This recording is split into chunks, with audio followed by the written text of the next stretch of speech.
Pause by MW, we ain't talking about cars. Millennials versus the world, that's the pod. Mike threw it up, decade off of the line. And you better tune in, cause you know that we lie. Millennials versus the world is a ride. Born to win and I'm winning at life. Voice your opinion, no wrong and no right. So get out our way, they writing our way. But we do not care, as long as you say Millennials versus the world, Millennials versus the world, Millennials versus the world, Millennials versus the world.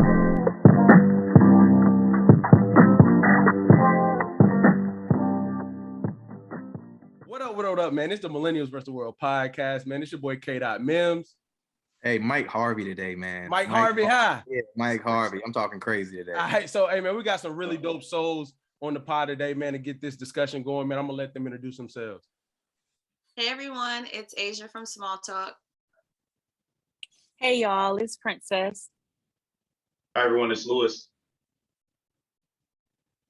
Hey, everybody. It's Jay. What's up, y'all? It's Bryttany from Small Talk. All right. So good. Let's hop right on into it. So I'm going to leave this up for anybody to grab first.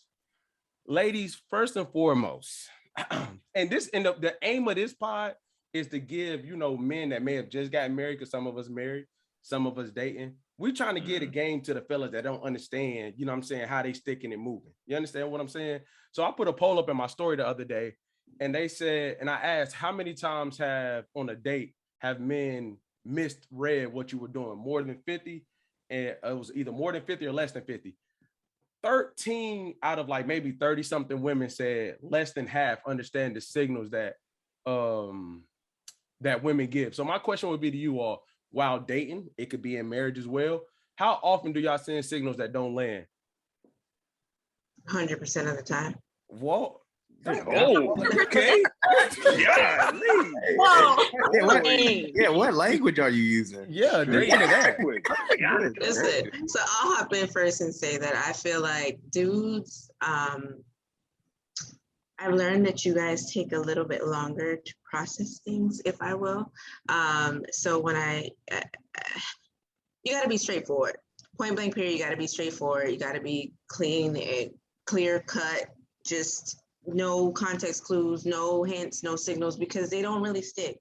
And I said 100% sarcastically, but I really meant like 97%, because it is true. I just feel like dudes don't, I'll give a hint, I'll hint off to something, or I'll say something or whatever, and y'all just don't pick up on it. Or, oh, I didn't know that's what it meant. Or, you may draw your own conclusion for it when it's right there in front of you. So I feel like in my experience, in dating and in my marriage, I just got to be straight up. I got to be straightforward and tell you what it is that I want, and not expect for you to understand me. Okay. That's hard. I'm trying not to start. Brittany, I'm trying not to start. I was about to say, can I ask you a question on that? Yeah. With the experiences that you've had, with dealing with that situation, what makes women want to give hints instead of being straightforward? Why would you want to give the hints is my question to you. So something, let me rephrase it like this. A lot of things to us are common sense. To y'all aren't. So for me, I feel like if I'm doing something, or if I tell you that I don't know, I can't even use an example like right now. Right. If I'm telling you something that's common sense to me, and a lot of people say, oh, well, a lot of things aren't common sense to other people, but I've learned that it's men and women. Like, we're two different species. It's not people, it's men and women. So what's common sense to us, or what should come naturally to us, y'all don't pick it up, and it can come off as a hint, and it's not sticking and landing. But no, really, it's like common sense in the woman world. When to y'all, it's just like, oh, I missed that, went right over your head. So do you think that? Oh, I'm sorry. Go ahead, Princess. I was gonna. No, it's Aisya. I was gonna add to that. Oh, sorry. But I think a part of it is also, so like if we give hints, right? Number one, we don't know how it's gonna land. Meaning, we don't know the response that the dude is gonna give, because sometimes it could come off as naggy. It could come off as, oh, you're trying to tell me what to do. It could come off as, oh, you're trying to be controlling, or whatever the case might be. So sometimes women, most times, I think, when we drop little hints, So hoping that the guy or whomever picks up on it and then takes that and runs with it, right? Like nobody wants to tell somebody exactly what they want all the time, right? So it's kind of like, all right, I'm gonna drop this hint saying, all right, my love language is gift giving, for example. I'm gonna just leave that there, right? And see what creative ideas that you can gather. If you can't gather, then I'll drop a couple more until it gets to the point where it's like, all right, I thought we could do this. Let me just go ahead and tell you this is the gift I wanted. I was hoping that you got it from me on this. And now we can move on from there, right? So my question I'm gonna have to push back on real quick. 2.5 things. You know what I'm saying? 2.5. A, do you really believe the love languages is a real thing? Or do you believe people just love how they were brought up? Like they love the way they were showing love brought up is what they attach to when they get older. I think it became a thing when the book came out. Oh, okay. I think it became a thing. Yeah. But I think also sometimes it's not always what we got when we were growing up. Sometimes it's what we were missing when we were growing up. And we didn't know what to call it. But then when the book or the survey or whatever it is came out, it was like, yes, that makes sense for me, right? Or for people that just like getting gifts, it was like, well, my love language is gifts, so right. Just jump on that one. Sure. Princess, what about you? What's your thoughts on how men miss or don't miss on hints? Well, I think, was it you asked the question about, who asked something about why do you give hints? Was it you? That was Jay. Jay, well, okay. She want to make sure she aim her gun at the right person. It was me. No. No. It ain't even like that. But what I was going to say, I think it's kind of like the idea of a chase. Like kind of what they were saying is you don't want to just come out and say, I want this, this, and this. It's the idea that a woman still wants to be chased. So I'm going to give you a little hint and see what you do with it. You know what I mean? But instead of me just being like, okay, I want this. No, are you gonna do it or not? That's not fun, like it's the idea of still creating that chase. I think that's kind of why you drop hints. And then also, like she was saying, some things in our mind, it's just common sense. Right. Hey, can I ask the dude something real quick? Let's get it, bro. All right, so this is gonna be good. It's gonna start it right real quick. Hey, go ahead, bro. You know me. So out of those instances, right, when you clearly identified that a hint was given, right? You said, oh, that's a hint. I know what that is. How often do we take that ball and run with it and be dead wrong? Oh, man. I'm going to go with dead wrong. Like dead wrong. Boy. I'm going to say, and you, in your mind, you thought like, how could I mess that up? Like clearly, because you ain't got no common sense, boy. No. See, look, I'm not gonna lie. The way you shape the question proved their point that we can't read the situation. But right. But my thing is that a problem with us? That's what I was about to say. Is that really a problem with us? Because if all of us get to it, right? Because if all of us say that always happens. Is that a Brittany? You just said I think it's just men and women are different by nature. Two options. It's either we slow, or there's Mike, chill, bro. Britt said, yeah. I don't agree. I'll fight that one. I'll fight that one. No, Brittany. So you saying 97% of the time, right? Princess just said men and women are different. I'm not going to call BS out loud, but I call BS. And the reason why I say that is if you miss 97% of the time and nowhere in that 97, it's the hint. It's always the person. It's mislanding. You mislanding 97% of the time, not us catching it. Right. Can I give y'all an example? Yes. I want to put an example out there. I say it's a difference because men and women are different by nature. Okay. So when you tell a woman thing, first of all, a woman is going to nurture it off the gate. Okay. I'm just going to give an example. Like, let's just say I say, my back hurts, or no, I'm not going to say it. You say my back hurts, or like something is bothering you. A woman is going to say, oh, babe, you got some medicine. You need some Tylenol. You need to rub your back. You need what am I going to do? But then on the flip side, a woman might say, Ooh, my head hurt. Crickets. Crickets. Okay. Crickets, literally. You know what I mean? And Okay. the hint is supposed to be like, you want the reaction to be like, what can I do to make the situation better so I won't have to figure it out on my own? Bingo. Okay. But on the flip side, you know, we are so quickly to solve the issue. Yeah, go ahead. I was gonna say something real quick on that. I've had that word against me. Like Okay, whenever Professor my Lewis. when my wife is talking or she's saying something, I'm thinking that she's wanting like a response or a solution, but sometimes she's just talking. And so what you're saying is you're looking for problem solving, which I think as men, we're most traditional senses are providers. So all we do is problem solve essentially, right? So we're never thinking about not solving problems for ourselves. So it's even hard for me to wrap the idea around someone suggesting that I solve a problem for them when I'm constantly solving my own problems. I would think someone else would think about solving their own problems as well. Like your head's hurting, you know where the Tylenol is, you can go get it. You know what I mean? If you want me to go get it, I can go get it for you. But I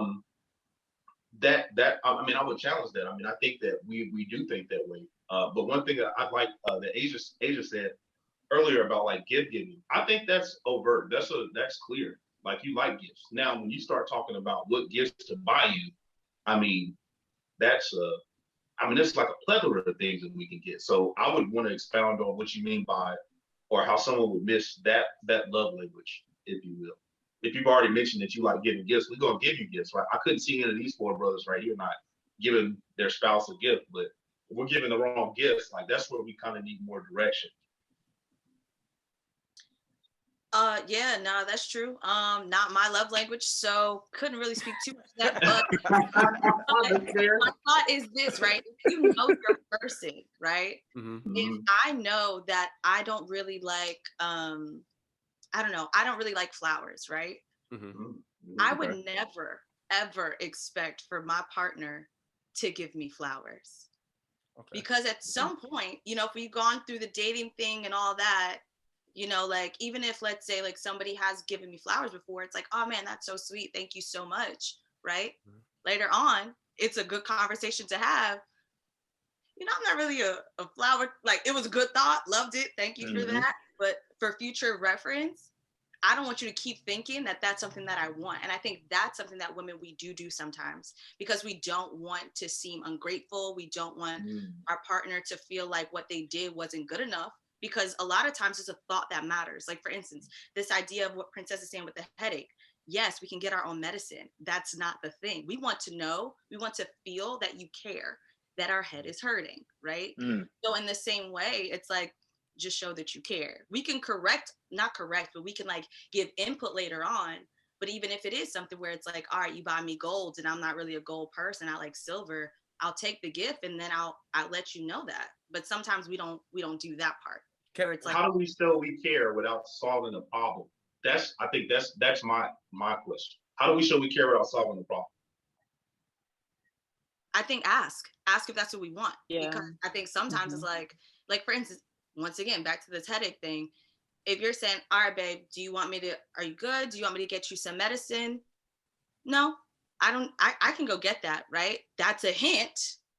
Okay, she doesn't need me to problem solve in this moment. She just needs me to be here. Right? That is confusing. Okay. So you just want me to ask you just so I can do nothing and you just know that I care. But you know what? That's actually hypocrisy. Because you should assume that we've been around each other to know long enough for you to know that I care about you. They about to light Lewis ass up, boy. Are you okay? Are you okay with your partner never telling you ever again that they love you? Are you okay with your partner never asking you again, are you okay? That's an assumption. We don't assume around these parts. Yeah. That's fair. So y'all not okay with that? You're gonna stare all that up and say that's fair? And it's fair because I know, because she's using that against me. Because I know my wife loves me, right? But I know she knows I love her because we tell each other all the time. So I got a question. I got a question. So would you telling him what to do? This for all three. I'll answer it how you may. If y'all tell him what to do and he does it take the does it take the genuine feeling out of it for you? If you tell him and he does it and he doesn't pick up on if you just don't do it, that's fair. If you ask like, so let's use the headache thing. Instead of saying me asking like, do you need some medicine? You say, hey, my head is hurting. Can you go get some medicine? Because you said it to him and he does it immediately, same energy, same everything. He's happy to do it. Does that take away the genuine feeling for you? So that what you had to tell him to go do it? What you just asked was, if I don't ask you, do you love me? Are you gonna tell me? Never mind. I don't think for me, no. For me, no, it doesn't take away from that. It's the effort behind things. It's the effort, it's the amount of I don't know what the word is, whatever the word is that you're trying to put into that specific thing. So if we're using the headache example, if I have a headache and I tell you I have a headache and I say, can you go get the medicine for me? The effort, the attempt that you made to go get the medication. Now you bring me back the wrong medication. Then I'm looking at you like, this happens. But I have to remember, it's the effort. I told you what to do. You went, you tried your best because you didn't know. You brought me cough syrup, knowing I just told you I had a headache. Those are the types of things that you have to find your balance. So for me, no, if I ask you to do something, it doesn't take it away than if you would have done it yourself. That's they go hand in hand for me. Because if you do it yourself, or if I ask you and you still attempt to go do it, that's better than you not doing it at all. If I say I have a headache and you're just like shooting the breeze with the mailman, then I feel like you're not listening. Either you don't care or you don't know what to do and you don't care to find out what to do to help me. Yeah, I don't know if I'm making sense, but yeah. And I think I understand that. Yeah, that's fair. And I think it's the attitude behind it as well. You know what I mean? Because you can do something for somebody, but if you have an attitude when you're doing it, then don't do it. You know what I mean? So even if I had to tell you, if you do it with a good heart and a good, a good spirit with it, it's going to be well received. But if you got an attitude, then hell yeah, I really could have got the shit myself. You know what I mean? Like, so it's not an issue with actually having to tell you, but if you can tell when somebody got an issue with doing something for you. So okay. Can I ask something? Go ahead, bro. I just have one quick thing. So I just want to gather everything that everybody has said. So my question to you guys is it more important out of the 97%? We were just talking, Earth 99. I know it's not exact percent, but is it more important for them to make that effort, like for us to make the effort towards that, or for us to get it right? Because if you know that we're direct creatures, right? And you say, hey, I know if I tell him directly, he's going to get it right 100% of the time. At that point, where do we, is it more important for you then for me to make the effort, or is it more important for me to take care of what you need done? I like it. That's a good question. I think it's circumstantial. Yeah, it's circumstantial. That wasn't a point for y'all. Wait, that's a huge point. Yeah, That's a dub. yeah. Thank you. That's a dub. Yeah, because Jay, you was asking Dub in the building. Value. Yeah. Where's the value on that, right? Because I see a whole lot of teeth, a whole lot of smiling from the three ladies, but y'all ain't saying nothing though. It's circumstantial. It is. I feel like if you're making an effort to, if you do something, if I told you this 1,000 times, then you should get it right. It ain't about the effort no more, because you already know. I already done told you. Don't make me have to tell you again. But I'll get up and do it myself. You're not listening to me. Okay, that's fair. Yeah. But if you make the effort and you're doing it, then you don't necessarily have to get it right. I can't assume, or I can't expect you to bring something back to me correctly if it's your first time doing it, or if you're doing it just to please me because you feel like I'll appreciate it, then that's effort. That counts for something, So it's circumstantial, depends on what it is. So I think that's a great segue into the one of the next questions. So, around males being sensitive, and we were just talking about how you all have to communicate multiple times. How do y'all approach communicating with males that sometimes aren't heavy in the communication department and are considered sensitive? So how do y'all approach having tough conversations with, say, your partner and or lady friend? So we could go through both scenarios. Doesn't matter which one y'all want to start with, but how do y'all approach that knowing the circumstances? Some dudes are sensitive, some dudes aren't. How do y'all approach that? Having the tough conversations. I'm a very direct person. I do take all things into account. So for instance, I've learned this. I never start off with, we need to talk. Okay. I don't do that anymore. But I do, hey, can we just check in? Okay. I like having check-ins. Okay. Okay. I like being direct. So, and something I've also learned is not just coming like with like my feelings, I guess to say. So like not like you did none of that and I can't stand when whatever, right? I like to give you an opportunity to also communicate with me, because sometimes it could be something that I did give a mixed signal, or you thought you did it right and you didn't know that I was upset until this moment, right? So, but I am very direct. I don't like to beat around the bush. I find it to be a waste of time. But I will preface it by saying, hey, can we have a check-in? Something happened earlier today, wasn't really feeling it, and this is why I wasn't feeling it, right? So I don't like to do the whole I wasn't feeling it and then leave it at that. I want you to know why I wasn't feeling it, so that the next time something like that happens, even if it's not the exact situation, you'll know, oh my gosh, okay, she felt like this because I'm doing the because part again. Gotcha. Right? So that's just, and I do that honestly with both my like people I'm dating and my homegirls. I'm just direct regardless. That's a bit. That's what's up. What's your sign? I'm a Libra. Oh, your birthday already came or it's coming? It's coming in 10 days. Oh, that's what's up. Bryttany, Princess, what's y'all approach?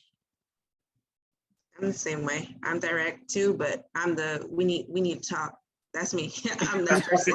It ain't no I need to check in. No, bro, we need to talk. But I have Aisya's my Libra sister. She knows I already hit her up on plenty of conversations about how can I approach this without offending somebody, because I feel like it's all in your tone, your attitude, in the way in which you approach a situation, whether it's your spouse, your partner, your friend, whatever it is. You can tell them something and hurt their feelings and not even mean it, but the tone of your voice set the whole tone for the conversation. And next thing you know, it's spiraling downhill. So that's one thing for me that I know that I've worked on, and it rubs people the right way so we can actually have an adult conversation. I don't go to bed without talking about that thing. That's me. I know from my spouse, my husband, he's one of those that he's very, very quiet, and he's very like, oh, you know, we'll talk about it when we talk about it. If she bring it up, or he'll bring it up later, but he likes to hold things. Not me.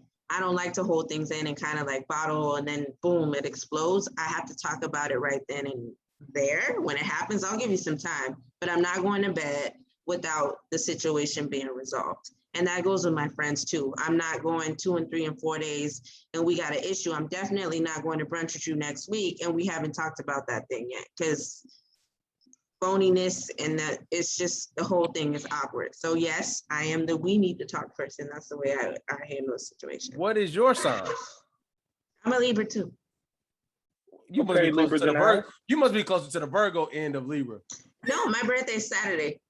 Oh, that's what's up. That's what's up. Okay. Princess. I'm also very direct. Oh, so y'all don't care about nobody's feelings at all in this thing. What we get now. No, but this is the thing though, because I know that I'm so direct, and I'm a work in progress.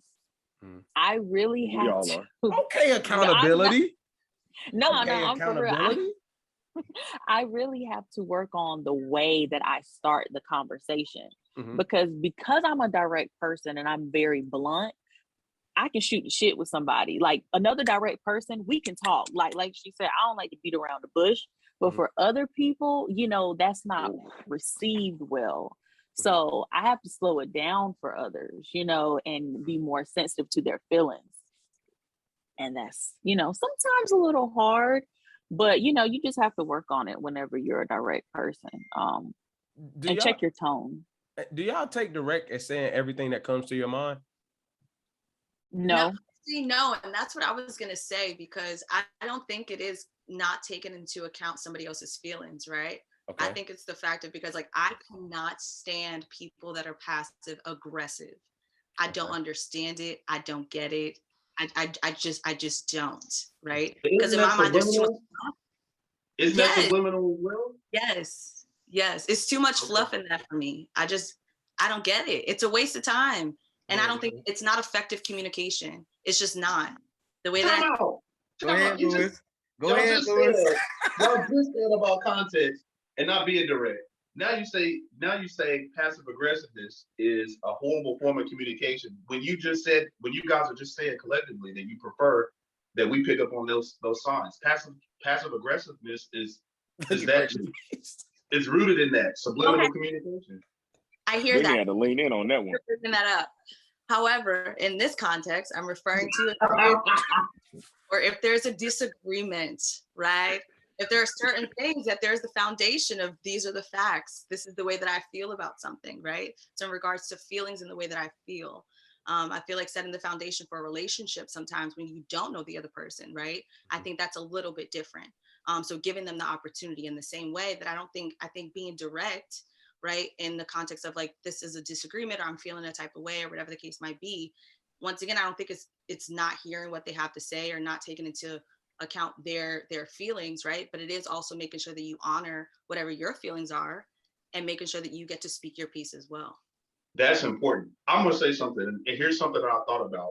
And being married for 10 years, being in long-term relationships, I think in short term, those things are great. But one thing I would challenge anyone to consider if that's their way of communication. You said you don't like flowers. I remember dating my wife earlier on.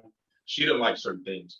As we've grown, she's changed. If she never comes out and overtly tell me that her love language has changed, or she prefers things or prefers things done a certain way, I will not know. I think in any type of dynamic, when you engage with people, it's important for you to set those boundaries and at least communicate them directly at least once.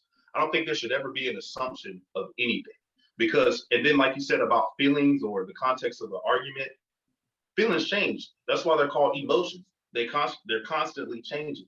So how we choose to communicate, I think a direct form of communication in all senses eliminates a lack of understanding, eliminates further miscommunication, regardless. And what I love about direct communication, regardless if it's done with being tactless or whatever, the message is there.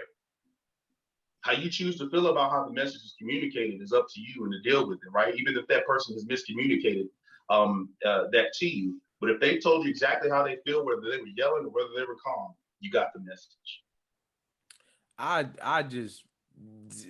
will have to challenge anybody. I consider myself a good communicator. I ain't gonna say direct because I don't think everything needs to be said. I think, and I get, Aisya, you said, you consider people. You know what I'm saying? I just think that 9 times out of 10, 7 times out of 10, people mistake directness for saying everything. Like I say everything. You know what I mean? I'm not saying y'all three say that, but I've come in more contact with people that just say everything and they're like, oh, I'm direct. And I'm like, because direct means as soon when you say something, I understand exactly what you're saying. You didn't give me things to read through. But if I'm a person that says everything on my mind, 9 times out of 10, if I was to say everything I'm processing, that would be very confusing. And I wouldn't get from it what I would need. You know what I'm saying? I'm one, contrary to belief, according to Bryttany, I'm one to kind of read the situation. I'm gonna read my wife first, and I'm gonna figure out what I should and should not be saying in this moment because everything doesn't serve me to say in this time. I am a very big advocate of shut up, bro. If you don't know what to say, shut up. Don't say nothing. I ain't gonna lie to you, Bo. What? Go, Jay. I am opposite, boy. I need the Lord to work on me, boy. I'm opposite. I'm gonna tell you right now, boy. I'm in that 7 out of 10 percentile that you were talking about, boy. Because I'm gonna tell you right now, I really struggle with this. I'm not even joking. I really struggle with that because I really thought that saying what was on my mind was me being direct. And as I've gotten older, I realized like, yeah, that's not that good because that's just how I am. I know that's, not how I'm supposed to be, but I'm really trying to work on it. But I'm understanding and communicating that, like you said, when you say everything that's on your mind, that can send mixed signals because like Louis was saying, you go through different emotions. So if I'm saying everything I'm feeling right now, that emotion might be how I'm feeling at that moment, but it might not be how I'm feeling tomorrow. And that's why I mess myself up because I'm feeling like I'm being direct, like, hey, this is how I feel right now. And then I let it go. But then it's like, yeah, but yesterday you didn't feel like that. So I struggle with that. Any tips on that, guys? Anybody can chime in. Yeah, grow up. I would say, yeah. I was not gonna say. See, direct. That was a direct statement. Yeah. Hey, first of all, See, that was very a great direct. example. All right, my bad. Go ahead. This is a great example. I was gonna say you just have to take a moment and think before you speak, because there is a very fine line between being direct and just saying whatever is on your mind. Mm-hmm. He just said what was on his mind. Yeah. You know what I mean? Whereas, and I've been sitting here digesting this entire conversation, before I had to say what I had to say. He just blurted it out. Yes. And that's how he said what y'all was thinking in life. Yes. What y'all was thinking. Because see, no, he really did say what we were probably thinking, because in my mind, I was just gonna say, that comes with maturity. I was gonna talk like that. But he just no need to sugarcoat. I understand what I do. What grade? But that was good though, because that was a good example. But it just, you just gotta think before you speak. And oftentimes the first thing that comes to your mind is not the best thing for you to say anyway.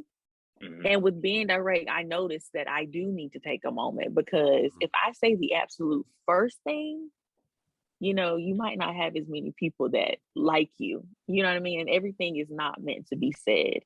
And I oftentimes think about that a lot when I'm at work. Like responding to emails, because sometimes that email comes through and the first thing that comes to my mind, if I type it, I'm not gonna have a job tomorrow. You know what I mean? So if I'm working with the way my brain really works, you know what I mean? Because I'm ready to fire what I gotta say right now off. But you just gotta take a moment and think about it. Do y'all think men are sensitive? Yes. Yeah. Not all.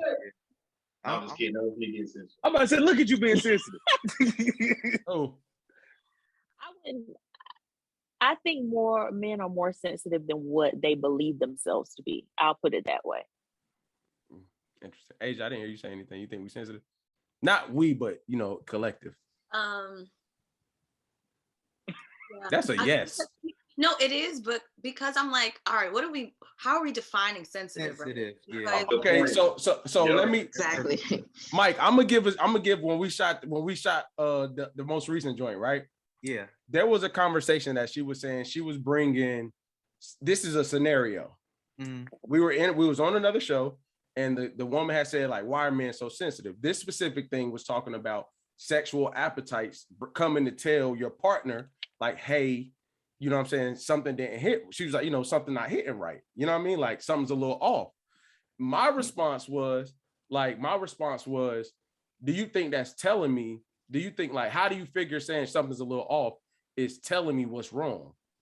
And she immediately went to like, see, you're being sensitive. And I was like, no, I think saying something's off isn't great communication. And this happened in real life. This is a real conversation. Right. I was like, I think sometimes women can be, I learned this from a session I had with a therapist, could be like emotionally arrogant to the point where like y'all have already processed the situation to the point where like you think you know how I'm gonna respond so well, you don't give me everything. You give me the pieces you think I can take, and it doesn't come out to give me the message that you want to tell me. So when she said, hey, something's off, and I was like, how do you figure that that's telling me what you need me to do? And it jumped into like, oh, see, you're sensitive. You can't have the conversation. So do you think we are capable, most men, when I say sensitive, of having those conversations that, we may not agree with what you're about to say, or maybe a hit to the ego, but we're willing to hear it? That's what I would say when you say sensitive and needing context. I think the thing for that is, I don't know, depending on what the topic is, the thing that you said that I'm like, is, are they willing to hear it? Because I think willing to have the conversation might be one thing, but willing to hear it, if you know it's going to be a hit to your ego, you're going to think of every excuse in the book as to why that's not true, why she's just nagging you, why she always looking for something that's wrong in the situation, always trying to start an argument, and before you actually hear what she's saying, right? Okay. So yeah. That's good. Do you think men, who do you think has the bigger ego, men or women? Men. Hey, I'm gonna have to agree with that. We do, dog. We do. I think I'm not gonna argue, honestly, Louis, because we got the ladies up here. If it was just No, I think our ego is on our shoulders a lot more. I think we're more real about it. I think we're more honest about having an ego. That has nothing to do with the size of the ego. No offense, don't get me, Bryttany. The perception of it, because when you hear ego, most of the time in my mind, I hear men talk about egos. I don't really hear women talk about egos. Right. And so that's why it's more attached to us. That's why I feel like it's more attached to men than it is to women. What was my question? My question. Go ahead, Mike. Oh, we're more likely to manufacture one too. Right. You can't say, I know the question was who thinks is bigger, but that's my point. Like it's more associated with men. So therefore, when I think of larger in scale or in scope, it's going to be associated with men. My apologies for not being direct enough for you, my brother. Hey, look. I thoroughly disagree, but we don't have to argue right now. I can call you tomorrow. We can argue tomorrow, definitely.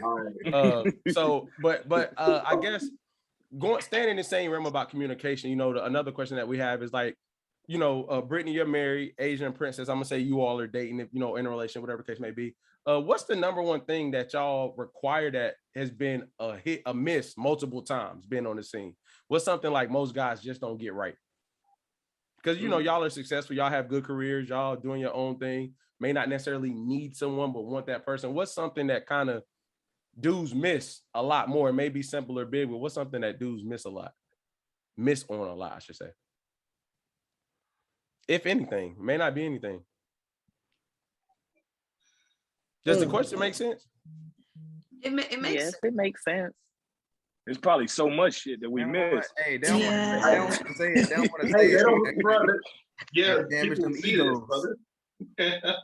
Are y'all like quiet because he may watch this? I don't care about that. I don't care about that. What's the thing that has gotten him blocked? No, I shouldn't say blocked. That's a little aggressive. What's the thing that gotten him like, no more dates with you? I'm good. The most that you all have experienced. I don't like. This goes back to the ego thing. I don't like somebody that's arrogant. Mm-hmm. I don't like self-righteousness, I guess you can say. And a lot of men thrive in praise. A lot of men thrive. That's y'all ego. Y'all thrive in praise, recognition, those types of things. And then that kind of ties into your love language if you take it to another level. Right. Affirmations. But I don't like somebody that's not a listener, that can't communicate. Those are the things that will make me say, no, I'm not going on another date with you. If we sit down at a table, we're both asking each other how the day went. But if you talking and you're just going on about you, it's okay to talk about yourself, but don't be so wrapped up in it that you're not paying attention to me and what I have to bring. To me, it's always a 50-50. Ties back into what Aisya was saying about hearing and listening. I think it's one thing if you're hearing me, but you're not listening, bruh. That means that it's not sticking. So you're hearing what I'm saying, but you're so caught up in yourself that later on, I'm gonna ask you or I'm gonna do something and you're not gonna know how to fill in the blank, how to fill in the gap. That common sense ties it right back in. You would know the answer if you were just listening to me, but you weren't. You were hearing me. So those are the type of things, if you prove that right off rip, you won't get a call back from me.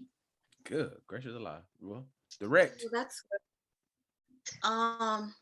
I think, okay, I think someone that is not honest about what they actually bring to the table.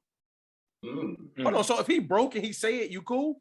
Here's the thing, right? You don't have to say like, I don't want your bank statement, but don't sit up here and act like you got all this money.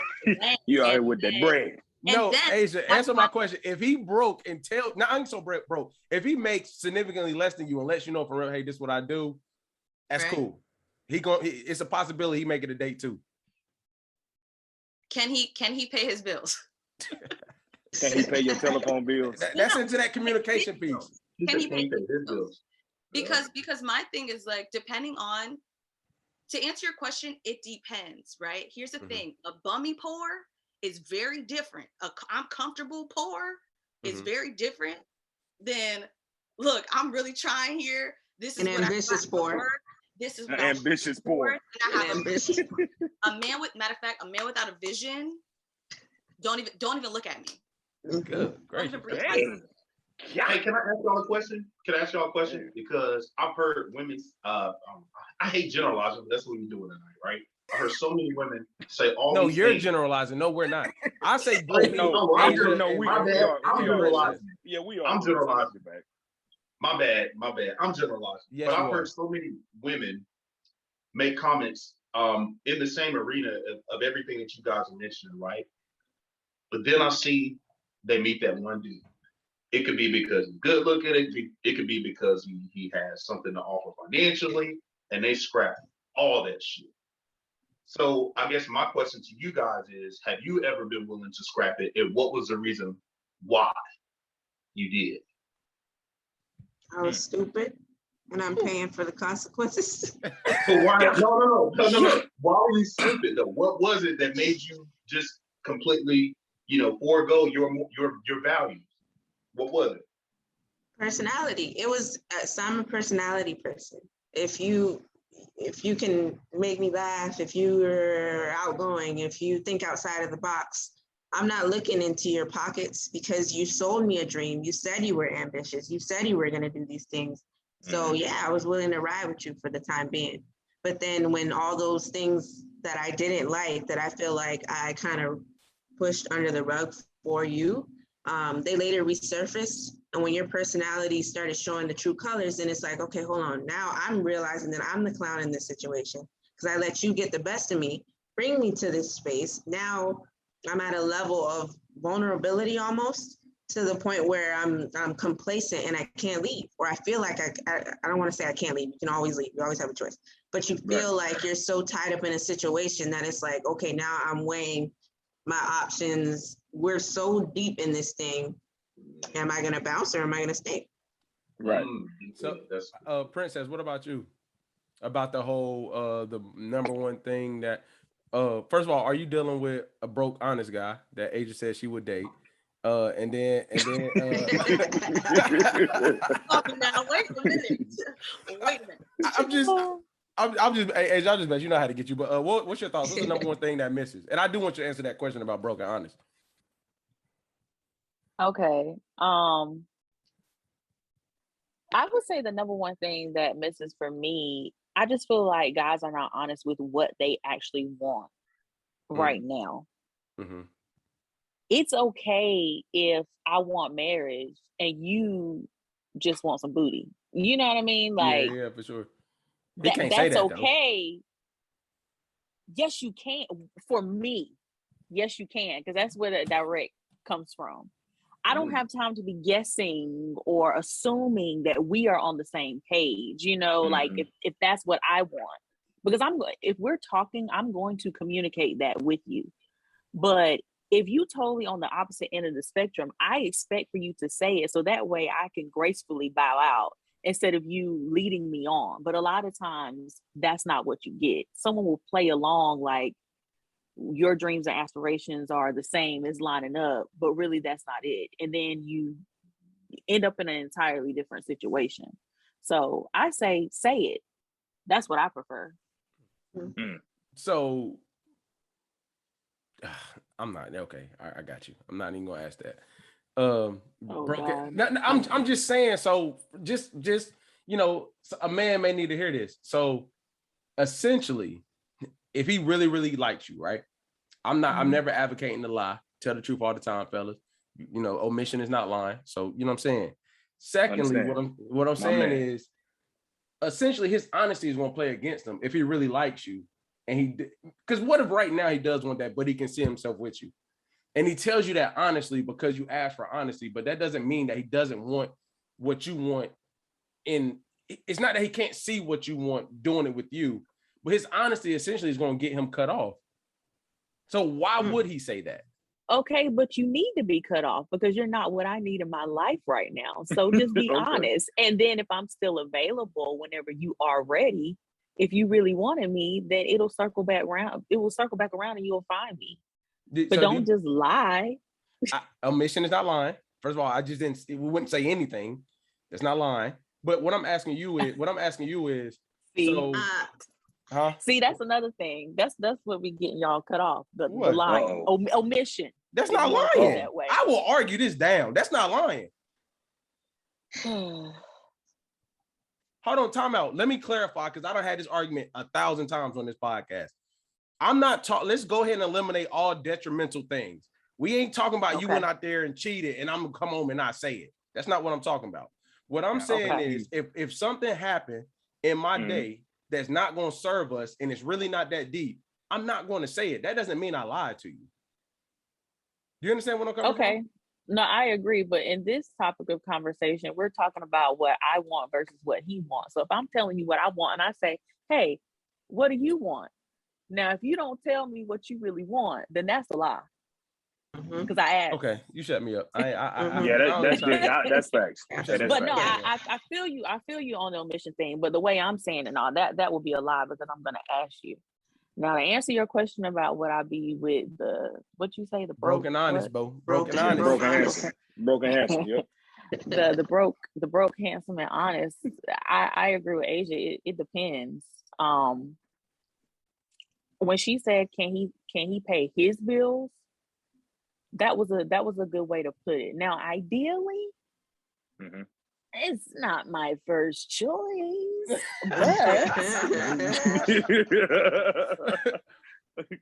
you know, the dating pool has a little bit of pee in it. So, I mean, I like that. I feel that. You know, but at the end of the day, like she said, do you have a vision? Do you have a plan? And just because I'm at this point in my life doesn't mean that you may not eventually get there or that you're not aspiring to be there. But would I be with somebody who cannot financially take care of themselves right now? No. Okay, that is a great segue. So what's your views on head of the household? He jumped straight into it, didn't you? Go ahead. Hey, what's your views on head of household? Head of the household. You didn't have to talk to me first. I mean, okay, go ahead, Prince. I think my fault. I'm gonna go back to Princess. I mean, I think that's such a taboo topic in our generation right now with the head of the household. It's a very traditional term, head of household. Traditionally, it is the man. You know, the man is the provider. The man is the breadwinner. And I'm not saying that the man is not the provider and should not be the provider. I do believe in that. However, we are also now living in a time where it is more common than back when our parents were getting married and stuff, where sometimes the woman is the breadwinner. Now what? You know, how are you splitting those bills? Are you going to do 50-50?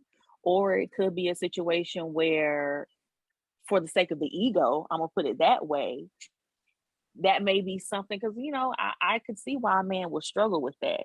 So, you know, what can we do to make it so that my man still feels like he's definitely the head of the household, even though I am making the most money, if that makes sense? That manipulation, I'm telling y'all, it'd be real, Bo. It'd be real, Bo. Does the money earned equate to, I guess, percentage of like decision making? That's what I was gonna get into. That I feel like I'm a 50-50 person. So a lot of decisions. You talking about money or decisions, Brittany? Decisions right now. Money and decisions. It comes 50-50. So I mean, if your bank account looks different than mine, if you make more than me or you save, whatever, however you get there, in our household, I have a healthy balance because I spend like there's no tomorrow. There's no such thing as budgeting, saving. It don't exist in my world, right?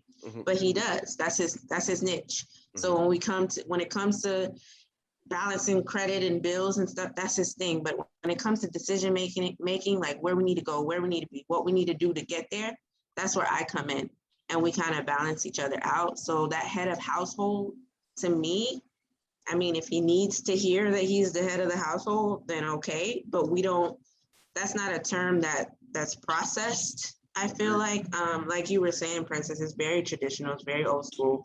I think now millennials have used different terminology. This whole what do you bring to the table thing leads up to who's going to be the head of the household and why, and how did we get here? So that's the conversation. That's why so many topics are coming up with this what can you bring to the table, because you have to find that balance in your relationship. I don't think, I personally, I'm gonna be quiet. I feel like I'm talking a lot. Go ahead, Asia. I'm sorry. I just don't think it's a thing though. That's all I'm gonna say. I don't think head of household is an actual thing in reality, traditionally or now. It's just something they use for taxes. That's how I feel.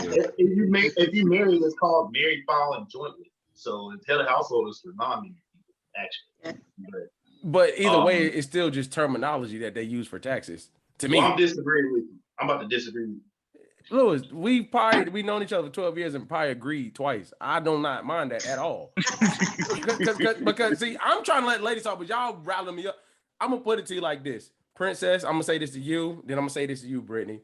Princess, you said to the ego thing. The one thing I did want to say is I think that it's more of an issue to a woman if she makes more than it is to a guy. I think you all will feel a way about your man making less. If let's just say I could take care of myself, right? And you are I make 45, you make 75, right? If I could take care of myself and you make more than me, the issue will come about me doing for you way before me feeling a way about you making more than me. If I could take care of myself, I'm telling you.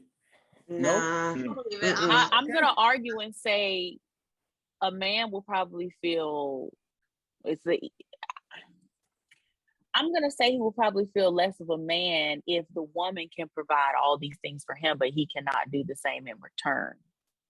I feel like that would really, I'm trying not to cuss. I feel like that would really mess with him. Say that shit. You mean for her? Princess, are you saying that provide for her or for himself? Like provide for her. Like, because if she's making a significantly more amount of money, then she's going to be able for him, than he can do for her. So I feel like mentally it's gonna fuck with him that like, damn, like she getting me this, she getting me that, or hell, she paying for the vacations, or such.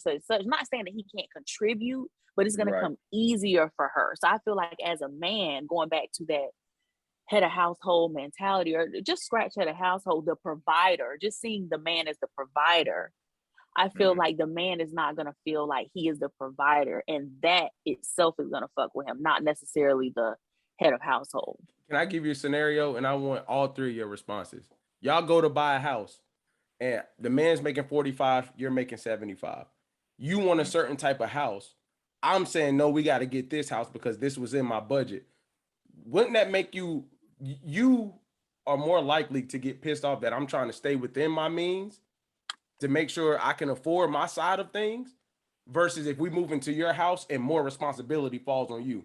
That is going to create a raft, but that's going to create static from you to me way quicker than it would if we downsized and I can afford my half, but you like, damn, this is not what I wanted. Don't you feel like that will create an issue between the man and the woman? Does that make sense what I'm saying? Mm-hmm.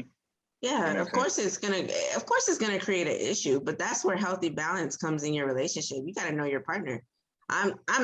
Me personally, I'm not that type of person. So if you can give me the finer things in life, but we're in this tiny ass efficiency, that's where we're at. I'm not gonna sit here and cry and scream because I wanted the mansion, but then I gotta pay all the bills because you struggling.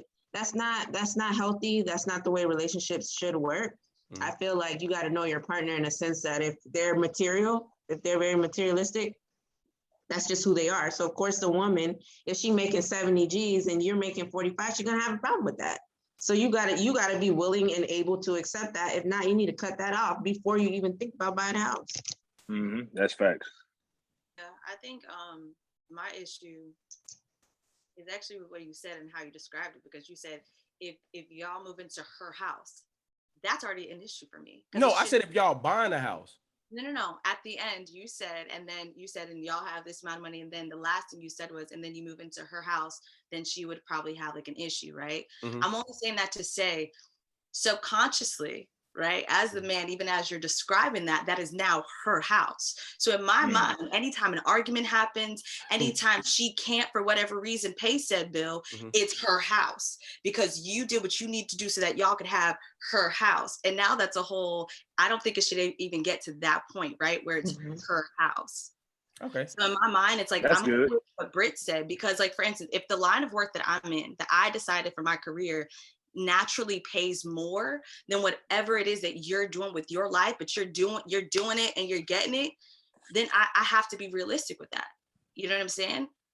Because it's I chose my career for me. I'm not choosing that for anybody else, in the same way that I would hope that he would choose his career for him. Mm-hmm. If the financial gap is there, then there has to be some compromise, or there just has to be some type of collaboration, right? So where it's now our dream home, right? So if you get to pick where it is, then I get to pick how we get to decorate it, right? If we in whatever neighborhood to afford it, then I get to send the kids to some type of better school. Right. Mm-hmm. So in my mind, I think there's always a way to find a balance for that. Mm-hmm. Fellas, what's y'all take on the bread talk? So my question is, depending on that 70-45 split, does that, I guess, what's the rules behind 50-50? Like how big does the gap have to be between salaries for it to not be 50-50? If that makes sense. Yeah, that's a good question. I mean, because 70 and 45 ain't the same number, but you're still asked to contribute the same amount. But if we're talking financially, you don't necessarily have to contribute financially. I think that's what Asia's point was trying to make, where the balance comes in. Okay, what can I contribute to the home? I feel like even if you're making for instance, in my situation, even if you're making a different amount than your spouse, what does their savings account look like? Where can they make up the other, that gap in between that 70 and that 45? So if your savings looks different than mine, which is negative whatever it is right now, I mean, balancing each other out, to be honest. That's some direct communication right there. Yeah, it is. Yeah. Lewis, what's your take, bro? I deal in the money sector, and as we talk about, I've seen scenarios where the man makes more money and the wife makes less and wants a bigger home, right? So it can work in a reverse way as well. I think it's all about what Asia said. It's all about balance. And the reason, and I'll just touch back on the head of household thing. The only reason that I say that, and as a man, regardless of whatever financial situation or predicament it is, society as a whole, we could say it's not that way. But if something were to go awry, it's my response. It's going to be on me. That's the way I approach it. And that's what I define as the head, is that I'm willing to take responsibility when things go wrong. It ain't just about when they go right, because I attribute every bit of success that I have in my life, in my career, and in my well-being to my wife. But if something were to go wrong at the home, I'm responsible for that. Even though we share in that responsibility, I take ownership. When you see people, a family out on the street, you don't look and say, well, what's the wife doing? You look and say what the man didn't.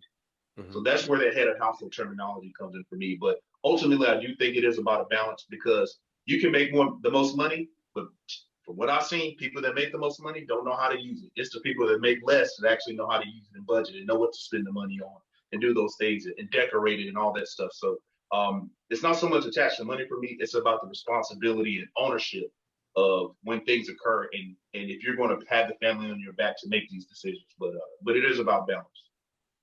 Jay? I agree with what Lewis was saying and pretty much what everybody was saying. I just want to add a little twist onto it. I think when you're dealing with that situation, when we're talking about the salary gap and stuff, I think when a person, whether it's male or female, is making more, I think whether it's subconscious or conscious, it comes with a certain ego that a lot of people don't speak about. And when I say that, I'm saying, like, if the woman is making more money than you, yes, she may not want to make her man feel like he's less than, or, whatever the case may be. But essentially, when it goes back to those things you were saying, Keenan, like if you want to get the bigger house, or if she's getting you gifts and you can't get those gifts for her, it's going to create some type of turmoil throughout that relationship. I think so. Because eventually you make enough money and make a certain amount of money to where you can sustain that lifestyle, but you also want him to sustain that lifestyle too. So if he can't sustain that lifestyle, to me, it just starts going south. In certain situations that I've seen, I'm not talking about everybody, I'm just talking about the ones I've seen. If that woman is making more money than him, and then it's like, okay, I want this range, I want this. Yes, you can buy it for yourself, but ultimately, like we were talking about earlier, you guys want to send hints. So ultimately, you want to feel your man do that. You want to feel your man make you feel like a woman as well. But if he can't do that, that's the chase that he can't provide then. Yeah. So now where do you go from that? He's done, Jay. You know, he's done. Put him in the coffin. Yeah, I'm just asking though, where do you guys go from there? So but before to piggyback off what Jay said, I can only speak on my situation real quick. See, me and my wife ain't have nothing together. We met in college, so money ain't really a thing, because literally when we bought our house, when we had our kid, bought our cars, I was making $13 an hour with her. So now that I'm making whatever I make, it ain't really a thing for me either. You know what I'm saying? Either way it go, I think that to what Jay said, in my experience with I'll be married to my wife 8 years next month, together for 12. In my experience, don't believe that shit. Make sure you still date her. Make sure even if she could provide for herself, you still do things that she wants done. I don't give a damn how much you make. I don't care about none of that. Pay whatever you got to pay on your bill side, but make sure you putting that bread up to make sure she feel good. Because if she don't, a joke out there got that bread too, especially if she pretty. So I'm telling you right now. Keep buying them gifts. Keep buying them gifts. Bro, flowers at the grocery store is $4. If you working full time and you can't get that, bro. Unless you buying them for Asia, then boy. Exactly. Yeah, don't bomb first. Hey, they keep your money, boy. Hey, bro, you being real about that, because I felt I'm kind of attached. Like that kind of messed with me, because I guess the moment where I struggled as a man is when I couldn't do what I really wanted to. I attached that type of provision or just kind of spoiling. Like I always wanted to spoil my wife, you know, and when I wasn't able to do that, I did feel some type of way about myself as a man. Like it did play with my ego. So, and honestly, I know I love my wife loved me. And I done made it, and I'm making it right on. No, that's cool, bro. You can say that. But I don't want to test the theory of me losing. No. That's the truth of it. Like I don't even test it. So I agree. I think a lot of men have to remember that. I mean, I'll speak for most women. I won't say all, because there are some women out there that truly are materialistic. But I feel like a lot of men forget that a lot of things aren't necessarily monetary. So if you don't have it right now, the effort, I remember before my husband and I got married, I didn't want to go nowhere. I didn't want to go on a date. I didn't want to get dressed. I didn't want to do anything for one of our anniversaries. And he came and he made like this little silly picture book, and I still have it. And it meant so much to me that he took the effort to go to Walgreens and print out a 30-cent picture, put it in a little $2 frame from the dollar store. That meant more to me than taking me to get a $200 steak that I was going to be hungry later anyway. So a lot of things, you know, when we talk about salary gaps and not having those finances to do certain things for your wife and feeling, you know, a shot at your ego, it doesn't have to necessarily be monetary. What other value are you bringing home? What can you do for her? If you know you ain't give her a foot massage and God in heaven knows how long, take them socks off, do what you got to do. You know, little stuff like that. I feel like you can find a way.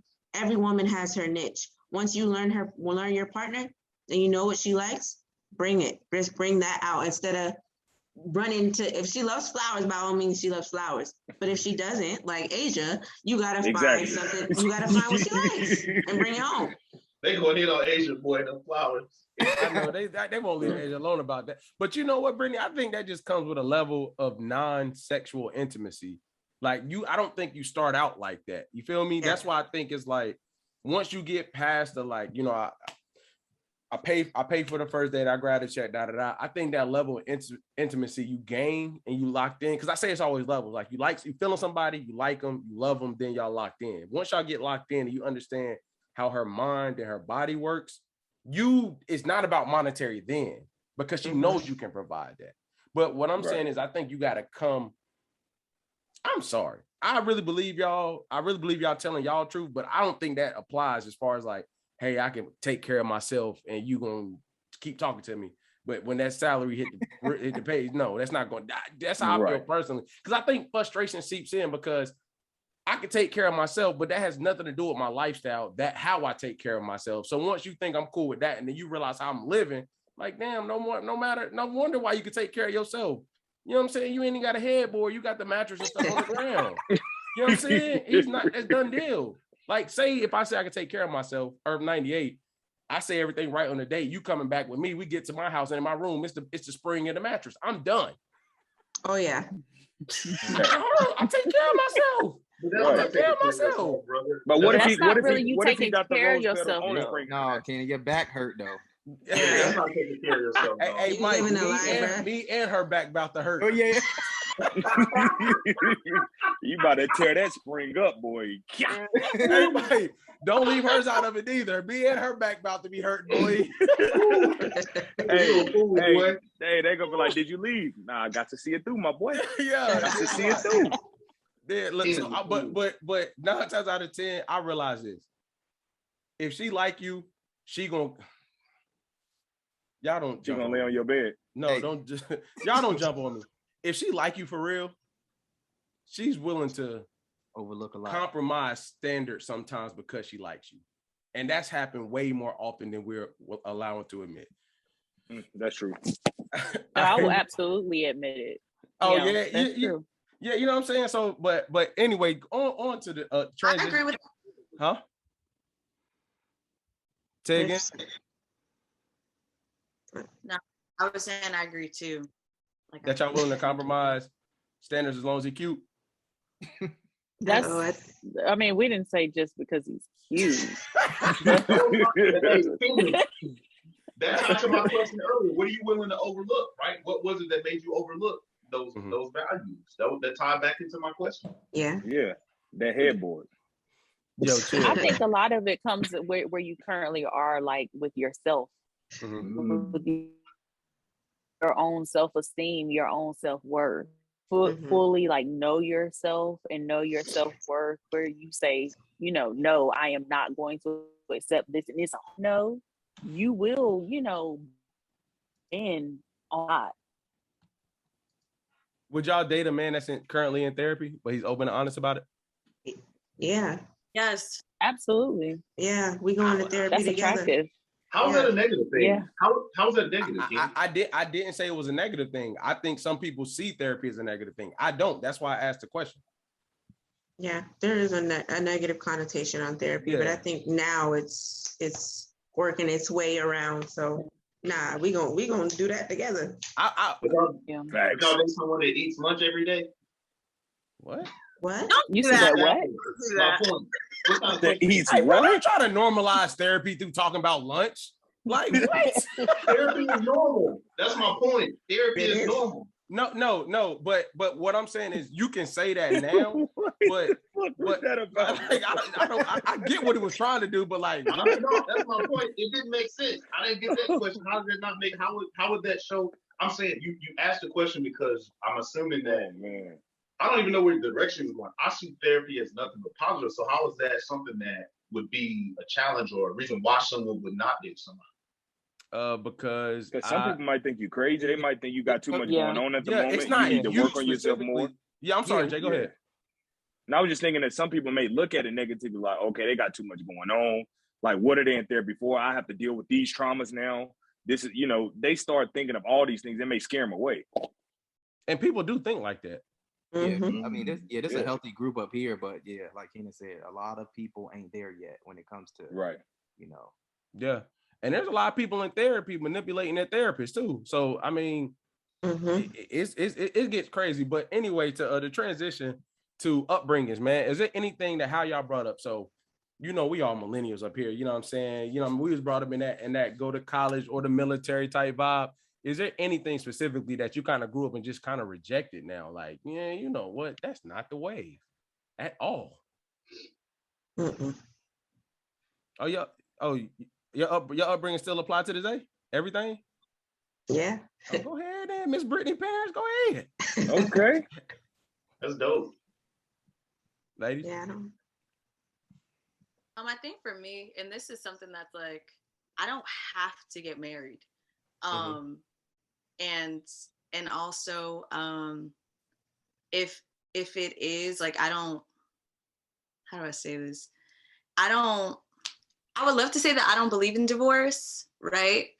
But I think because of my upbringing, I have seen so many folks like in the generation before stay married for status, stay married because they felt like they had to. And as a child, right, that kind of saw that from the older generation, I'm like, that was traumatizing. Mm-hmm. Like looking back at as an adult, like I've had a conversation. My parents like, yo, y'all should have got divorced years ago. Like y'all didn't have to do that. You know what I mean? So for me, I think it's and I think it's, if I do decide to get married, getting married for the right reasons. I do feel like our parents' generation, they got married out of obligation. And also if you grew up in a Black Christian family, it was like, well, we just trying to smash, so we got to get married first, because if we don't, we're gonna go to hell. So let's get married that we can go ahead and smash it with it. So for me, when you say, Asia, when you say you don't have to get married, but is it still a goal? Yeah, I want to get married. Sure. Okay. Yeah, but there was a period, if I can be honest, because of my upbringing, I didn't want to. I questioned it because my parents were married for 25 years, and then they got divorced, right? In my mind, they were the only successful marriage I had ever seen. So for them not to work, I said, well, then what's the point? But right. What is the point? But I think in I'm not speaking on your situation because I clearly don't know, but I think in some situations, it's deeper than what we see.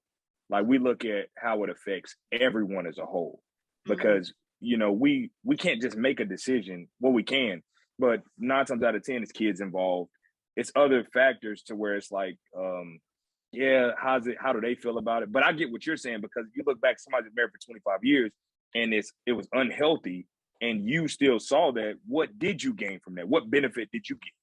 So it could trauma. I can see both sides. And it was an honest attempt from our parents, trying to provide the I guess best possible outcome for the kids. So that's why I'm never upset with that generation. Y'all know I got a thing about that generation. Yeah, you boy, do. You? But yeah, I'm never upset with those attempts. I just get upset with like the whole adult embarrassment thing, like just trying to save face for whatever reason, whether you're trying to protect the church, you're trying to protect your sister that had a baby early. I understand all of that, but at some point in time, you got to let us learn from those mistakes. And we 30, just finding out. Yeah, right. Hey, that's real. Yeah, come on. Anyone else take on rejecting anything from the upbringing? No. Dang, y'all was raised perfect. Damn. No. So let me say this, bro. No. I can say for me. I mean, I guess for me, I can say financial literacy. I reject that. I'll tell you right now. We talked about this last week. Coming from a single mom, single parent household, my dudes, I would give my master's back. I would give my bachelor's back. I would give that back. And it's not because, like I told them, I have a bachelor's in mathematics, a master's in administration. But okay, I don't shut up, Jay. You know that. No, bro. Chill, bro. You're a high value man. My bad, bro. Chill. Like, okay, anyway. But I think it irritates me more that the belief that the paper puts you in places that just regular old networking doesn't. You know what I'm saying? I think I would have took some years in between to figure out what I'm more disappointed in what I got my degree in versus actually getting a degree. I think some of those years were wasted because halfway through my master's program, I was like, I do not want to do this at all. But I had 3 classes left. Am I going to burn the bread and not finish type vibe? You know what I'm saying? And now that I have it, I don't even know where it's at. Because I literally have zero attachment to it. You know what I'm saying? I'm not lying. Honestly, I don't put it in my emails or none of that because don't get me wrong, I'm proud of myself for accomplishing something, but I was taught that education. But when I hit 25, I realized learning is way different than education. Like the formal thing about education, to me personally, with where I'm going in my life now, it don't serve me as much as just learning. You know what I mean? So I think that's the thing I would reject, that whole situation around how I was told, like, oh, you got to go to school. Hey, Kenan, though, in fairness, though, at the time, I think that life was different than it is now. You know what I'm saying? And the access that we have to things with the internet and information is a lot easier to get access to it than back in the day when you could really only get it at a library or at a college to get that information. We can get a lot of that information now through different various platforms. So I think part of that plays a Right. big factor You find the into that, for sure. Dope. So speaking of dads and parents, do y'all look for y'all dad in a man or y'all father figure? I should say, do y'all look for that when y'all dating? Oh God, Bryttany, is that Keenan? Huh? Keenan, you can go first on that one. Man, hey man, go ahead, bro. Go ahead, man. That's why. Hey, let me see how you kick people out. Do y'all look for y'all dad in a man? I think subconsciously I do. I have a great, amazing relationship with my dad. Me and my dad, we chop it up just about every day, talk about any and everything. And so for me, and my dad's hilarious, right? Like he's the funniest person I've ever met in my life, but he doesn't let everybody see that side of him because he also worked in corrections for eons. So for him, he does have like this harder exterior, but he is just so sweet, so funny. So for me, I've realized that I do look for an individual that that not everybody gets to see the soft side of them, and not everybody gets to see the vulnerable, the intimate parts of them. Yeah, so I do. Dope. Okay. Well, ladies, got to be one of y'all two. We ain't looking for our dad and our wives. Oh, yeah. You want to go first, Brittany? Go ahead. You can go. I'll go last. Oh, I was going to say no. I don't look for my dad, but I seem to always find him. Oh, wow. Lord, okay. You got deep, Princess? Yeah, we got, hold on. You can't just say that and then we don't think we're going to jump. So, were you consciously not looking for him? Or just what attracts you just doesn't look like your dad, but what you always end up with does? So, like, do you purposely not look for your dad just because certain things that, you don't think fits your, fits your relationship expectation? Yes. But I feel like that's always the type of guy that I end up falling for. And it's not like that my dad is a horrible person. He just would never be my ideal man, my ideal husband, but I'm always somehow falling for something similar of the type. Gotcha. So I don't really know the reason for it, but that's just how it always happens. But no, I'm not looking for that type of man. So I think it's like polar opposites, Yeah, for sure. Dope.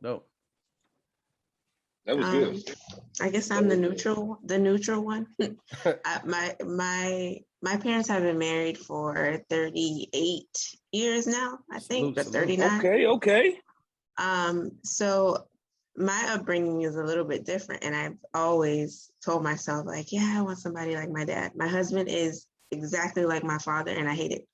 And and I say this because I watch my dad treat my mom so well, and do things for my mom. But there's little things that my dad did that I was like, Mom, how you deal with that? Like, I don't want to deal with that. Like little silly things. Like, I feel like my dad has selective hearing about certain things. So if you tell him one thing, he don't hear you. And it's like, but I just told you that, right?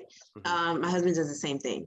So it's certain qualities that I see that rubbed me the wrong way or irritated me as a child in my home, watching my father, that I now deal with in my house with my husband. But I've always felt like I've gotten to a point in my relationships in the past where I saw those qualities weren't reflecting my father, and it kind of put a question mark in my own relationship at that time, to be like, no, I don't really think you're the one, because I'm so used to somebody doing something a certain way. And since my parents' marriage is so successful, I only know that to be the right way to do things. So when it wasn't, when I dated somebody that wasn't a replica of my father or even close or carried any of those qualities, that was a red flag for me. That I was like, hold on, wait a minute, you're total opposite. You don't do what and why? But that's just who he was. But that's not what I wanted. And I ended up being with somebody exactly like my father. Oh, I'm sorry. Go ahead, Louis. I want to ask a very personal question. And this is me just really trying to seek information as a father of a daughter. If you guys watch previous episodes, you know that my kids mean a lot to me. What is the one thing that I can give her? Like, what's the most important thing that I can give my daughter as a dad? What's the most important thing? That's a good one, Louis. Respect. For me, let me say that for me. Respect. Always respect women. I think, and defining what that is. Because a lot of people feel like they're respecting you by catering to you or by telling you certain things or saying certain things. But I feel like respect holds a lot of weight coming from a man. And there's so many, you can do certain things.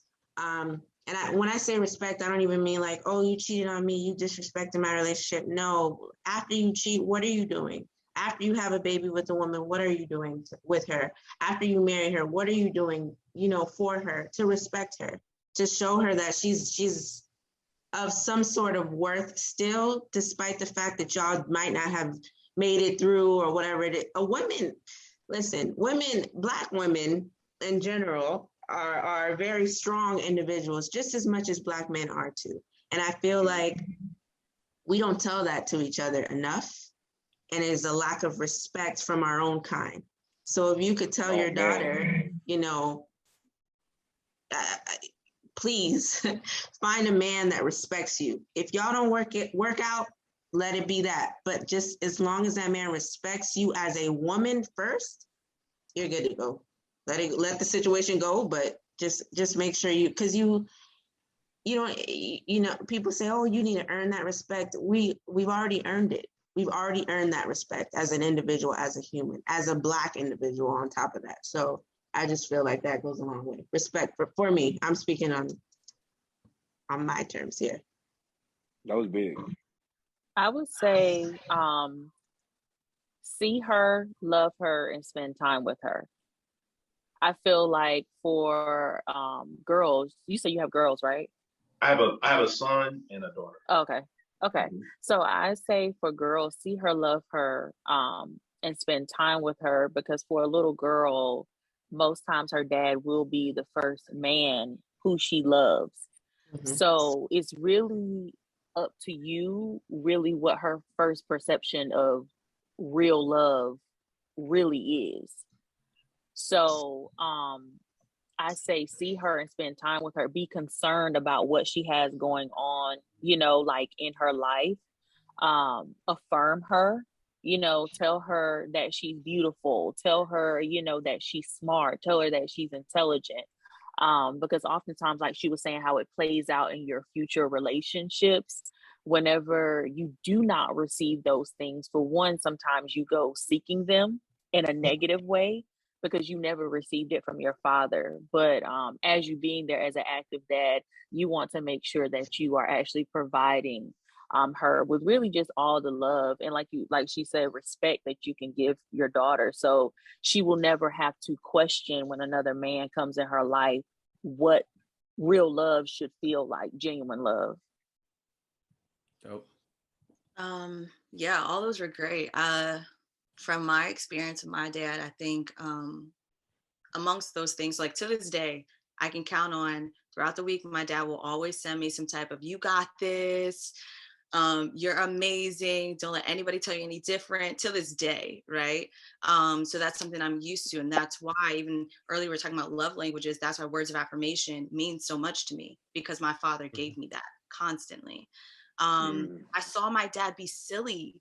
I saw my dad as a human, right? So he didn't always show me just him being the protector or him being like, he always says like, Aisya, I got to be the dad, right? But there are times that I saw my dad just sing throughout the house. We did silly dances together. And this is me in high school, college, like all those things. And even when it comes down to respect, I was always comfortable talking to my dad, actually more than my mom sometimes, because my mom was just always in my business, right? Like I just knew she was just going to be in my business.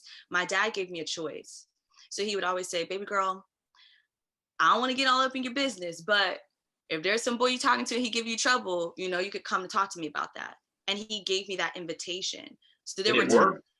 Yes. Wow. I really tell my dad so much. And it's because girls, we think, because to be honest, most time dads, they come off as this like rah type of thing, right?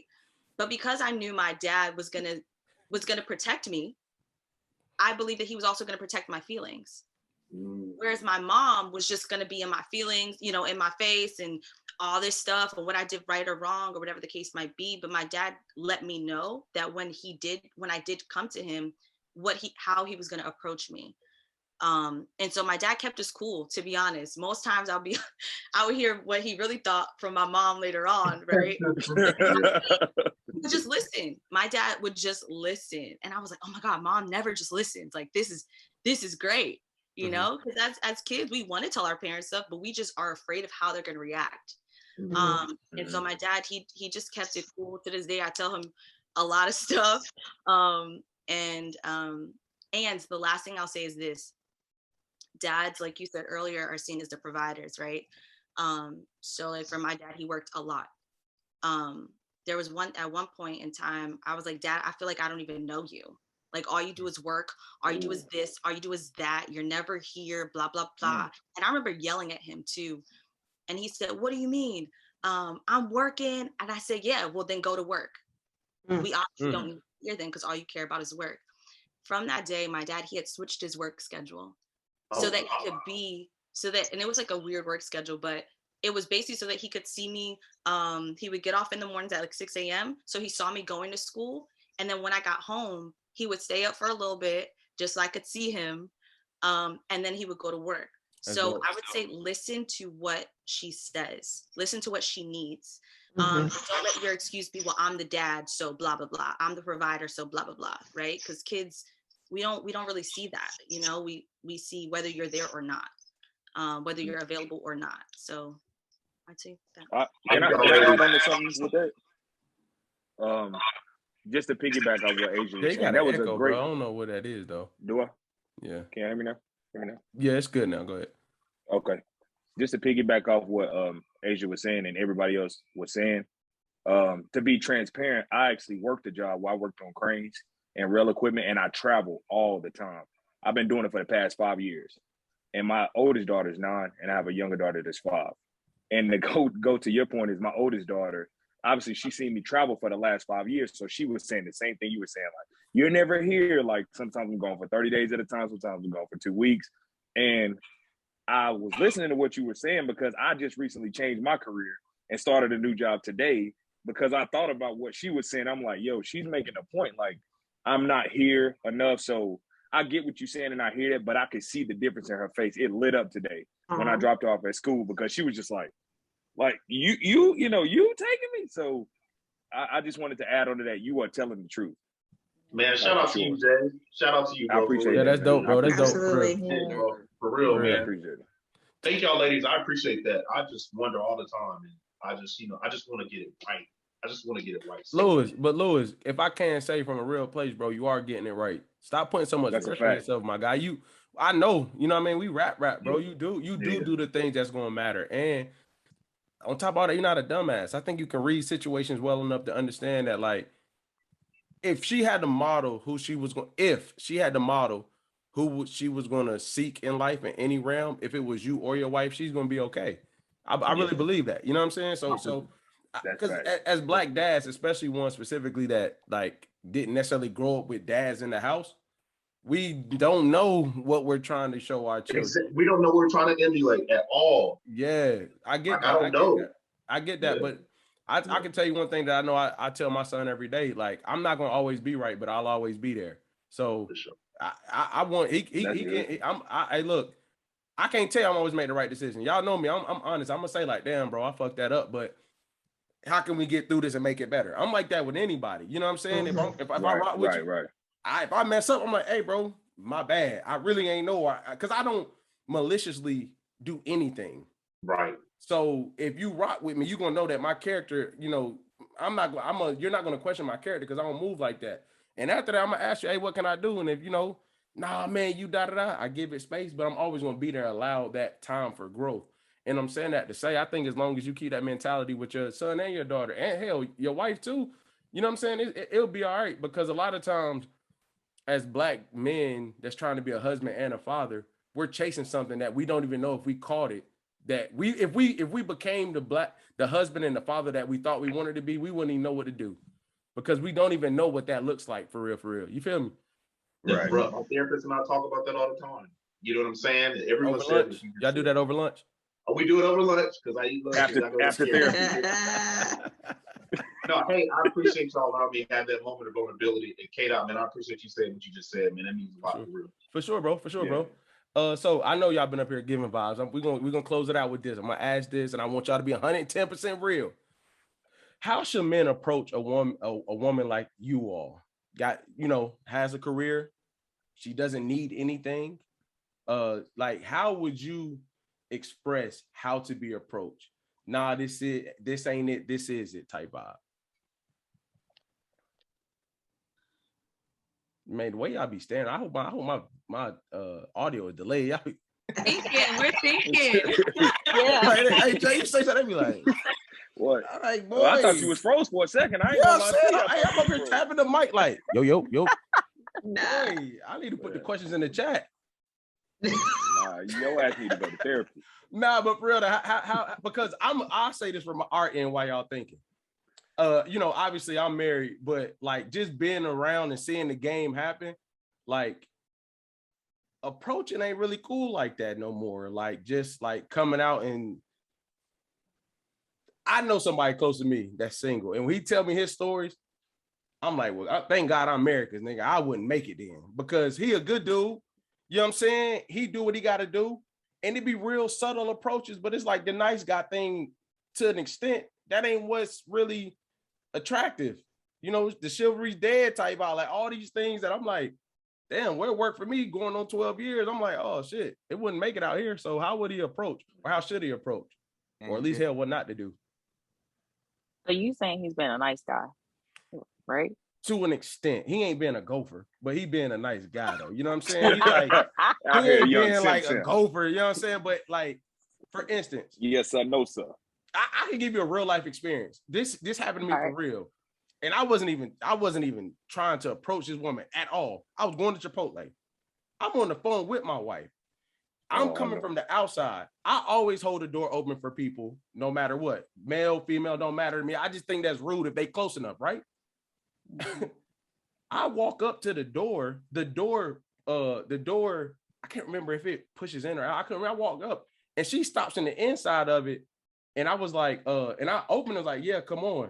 Cause I wasn't going, you know what I'm saying? Go through it first. So she was like, so I was like, she was walking from the soda machine. She had a little attitude. So I'm like, okay, well, maybe she's not ready. I didn't close like, boom, no, come on. I wasn't going to walk through until she came out. So she came back and stood at the door and rolled her eyes. And I'm like, hold time out. You can't get mad at me for trying to open a door that I really ain't got to open for real. But I'm trying to be nice because I believe in spreading positivity. And I got deemed as the asshole of the year because I ain't hold the door all the way from the soda machine till she came out. I'm like, damn. But I said all that to say I just would like to share the approach that y'all believe. Damn, I don't know it no more. There y'all go. I feel like the first step is to hold the door. The first step is to hold the door. Bruh. I do still believe in that. I appreciate chivalry. For me. Also, I would have preferred for someone to approach me in a nice way. Something with some substance. Mm-hmm. That, like that's what I would prefer. That's what's going to get my attention. Also, I prefer not a lot of because I don't like small talk. Good. I prefer for you to kind of send his resume. I don't need for you. Not send his resume, but kind of elevator speak. Walk around with it. You want us to walk around with a USB? Yeah, be kind of, kind of go ahead and put it out there in some form, what your intentions are of the conversation. Because sometimes people just come in a DM and they just kind of like hard eye, or whatever, but they might not even really be trying to get at you. You know what I mean? Mm-hmm. They really might just think you have a nice picture or, whatever. But I just prefer for you to just be a little straightforward. Got you. But in a nice way. Mm-hmm. If that makes sense. It made perfect sense. I got you. Mm-hmm. I like to see whatever your personality is. I like to see that. So, and this is in person, I guess. So for instance, if you are, I don't know how this is gonna come up, but if you're corny, right? Like if you're a cornball and all you got is like little pickup line. No, pickup line. Just know because of my personality, and I have done this before. I said, all right, well, how many times have we said that tonight? Because good, gracefully here. But here's the thing, in my mind, if you can rock with that, because that's my personality. You know what I'm saying? So I am I'm very sarcastic. I like the, you know what I'm saying? So for me, I'm like, you know what? If I am interested by how you look, because if somebody says that they are just strictly based on your personality or whatever, that's not true. I don't know your personality. I know what you have on. I know what your face looks like. I know if you just got a shape up or not, right? So all that's put together. Well, let me get off the live. It's just true, right? But in that, hey, Ken, can you cut my camera off? Boy, I cover my Jordan. Boy. Yeah. I was gonna say that because a lot of y'all got hats on, but you know what I'm saying. But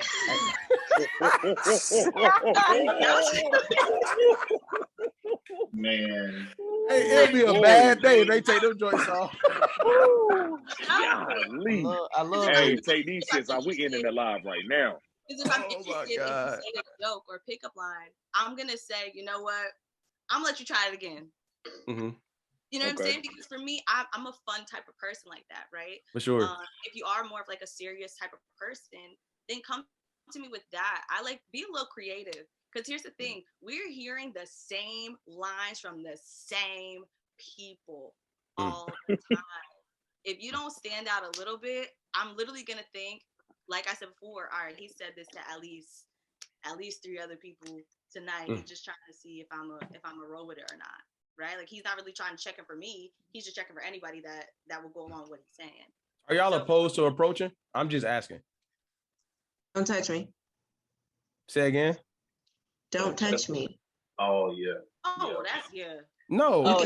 You can approach me, but I said, are y'all opposed to approaching? And approaching in Miami is touching. Here in Miami, Florida, men feel like when they approach you, they have to grab your hand, or they have to touch you in order to get your attention. Oh no, and I was asking, are y'all opposed to approaching the guy? Women, like us. To approaching the guy. Y'all can't be. I'm just asking, literally. I don't. I make eye contact with you. Like if we make eye contact, right? Tell them how many seconds so they know. That's my hint. Well, I don't know. I'm about to say, is that hint again we talking about? Nah, Jay, because it's two types. No. See, that's what I'm saying. That's not a good hint, Asia. It's the real quick. It's the double back, and I'm telling you, game from a guy's side. Because you could be looking at him because he don't have a hat on. No, that's true. Wait, what happened? You could be looking at him with it like, damn, he ain't got no hat on. That shit crazy. Hey Jay, like, I don't think you want that to be an argument, because if you take your shit off, this joint over. Hey, you know what? Oh God. First of all, so now this is what I got from the whole conversation. Don't approach with a hat on and bring a USB. And don't touch Bryttany. Okay? That's what I got. Okay. Guys could wear hats. We just know what's going on underneath. That's all we're saying. Yeah, I understand. Rock that. But I think even when it comes down to the eye contact though, here's the thing. And this is for me. And I know for some of my other single friends. Even if we don't want to be the one to approach, right?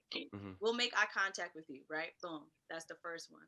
Sure, we don't know what it means. We're still trying to figure out, do we think you're attractive? Okay. If he approaches us, what are we going to say? That type of thing.